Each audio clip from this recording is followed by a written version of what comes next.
Alright, let's rip through this, straight to the heart of it.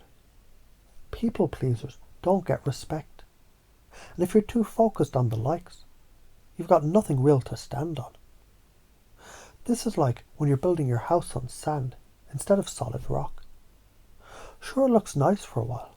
One little storm and it crumbles down. You've been bending over backwards, trying to make everyone happy, giving away your power, and expecting validation in return. But here's the thing. People smell that shit from a mile away. When you're constantly seeking approval, you're wearing a mask, and everyone knows it. They see the fake. And the thing about fakes, nobody respects them, not in the long run. Now let's break this down into real life examples, because that's where the magic happens. Imagine you're at work. You've been working overtime, helping colleagues with their stuff, making sure everyone's happy. But no one's giving you credit. You feel like you're constantly running to catch up, doing more than your fair share, hoping someone will notice. Here's the kicker. They notice all right. But what they notice is your desperation. They see you're willing to sacrifice your own well-being just to get their approval. And that's a one-way ticket to burnout. In this situation, instead of overextending yourself, imagine you set boundaries. You say, hey, I've got a lot on my plate right now. I can't do this extra thing. You don't have to be rude, but you're firm. And suddenly, people start respecting you more. Why? Because you respected yourself first. You showed you can't be pushed around. You don't bend over backwards. You stood your ground. And people, they respect that strength. They know that you're not desperate for their approval. Let's talk social media. We all love likes. Everyone does. But here's the truth. If you're posting shit just to get likes, you're doing it wrong. If every single post is a desperate attempt for attention, you're not expressing yourself. You're fishing for validation. People can smell that a mile away. The more you chase likes, the further they slip from your grasp. Real respect. It comes from authenticity. It comes from showing the world who you actually are. Not what you think they want you to be. When you start doing that, people will respect you. And guess what? The likes will follow. Not because you're fishing for them, but because you don't care if they show up or not. That's power. Why does this happen? When you're people-pleasing, your brain is in a constant state of stress. You're wired to please others because deep down, you're afraid of rejection. You're afraid of being judged. Your brain thinks if people don't like you, you'll be alone. That's the evolutionary programming at play.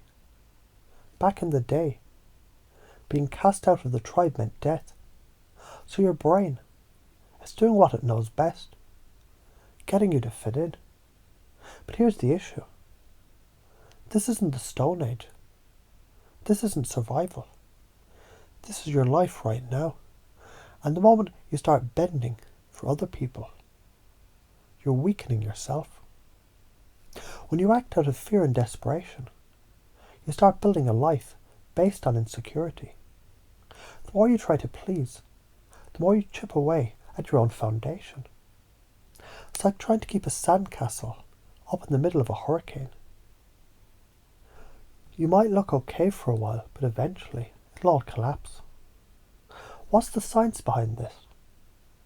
When you're always trying to people please, your brain releases stress hormones like cortisol.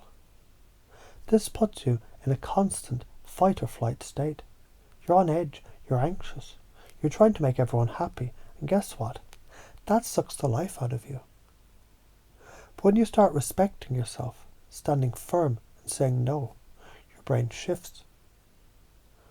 Dopamine starts flowing. You're not living in fear anymore. You're living in a state of empowerment. You're setting boundaries, and your brain likes it. It says, yes, this is good. This is what we're supposed to be doing. And that's the kind of energy that gets respect. Now let's get into the good stuff. How can you do this naturally? How can you stop pleasing people and start respecting yourself? Start small. You're not going to become a boundary-setting machine overnight. That's unrealistic.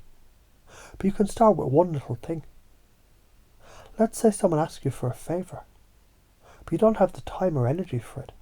Instead of saying, sure, no problem, when you really don't want to, you say, I'd love to help, but I can't right now. Simple, effective, and respect will follow. Learn to say no without guilt. That's a big one.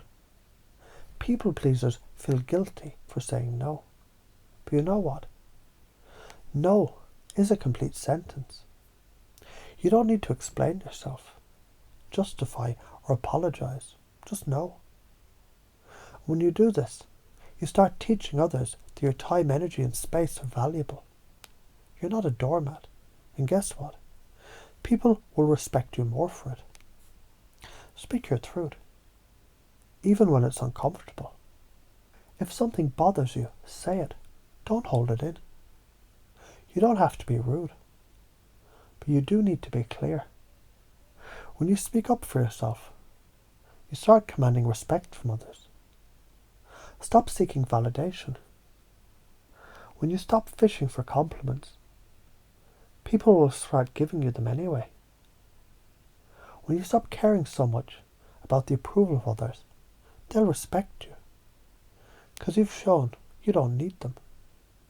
And that's attractive. The karma of people pleasing.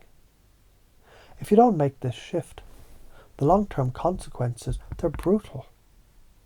You'll be stuck in a cycle of self-sacrifice, always giving, always bending, never receiving. You'll end up exhausted, bitter, and resentful. The people you're trying to please, they'll start taking you for granted. But if you make the shift to self-respect, you'll create a life where you're valued. Your relationships become healthier. Your work environment improves. And your sense of worth skyrockets. You stop draining yourself for others and start using your energy to build something that's truly yours. That's how you earn real respect. So why am I afraid to do this? I know there's fear of rejection, fear of judgment, fear of being alone. But here's the truth. If you don't stand your ground, you're already rejecting yourself. You're abandoning yourself in the pursuit of others' approval. The real fear should be staying stuck, living a life that's not even yours, because you're too busy trying to make everyone happy. That's the prison that you're creating. The patterns that keep us stuck, overgiving. You're constantly overextending yourself, hoping it'll make people like you more, but it doesn't. It just exhausts you. Avoiding confrontation. You hate conflict, so you let things slide. This causes built-up resentment. Seeking external validation. You rely on others' opinions to feel good about yourself, which means your happiness is out of your control. How do you interrupt these patterns? Interrupt the cycle by saying no when you mean it. Speak up when something bothers you, even if it makes you uncomfortable. Value yourself more than others' opinions. Your self-respect comes first. Now take a moment and think about this. What would happen if you stopped trying to please everyone? What would your life look like, feel like? It would change. You'd become more authentic, more grounded, more magnetic. People would respect you because they see you respect yourself. You stop draining yourself in the pursuit of approval and start building a life where your energy is flowing back into you. That is when your true power emerges. You don't need to please anyone because you're already enough. Start today. Stop the people pleasing, stand tall, own your space, and watch the world start to respect you for the real you.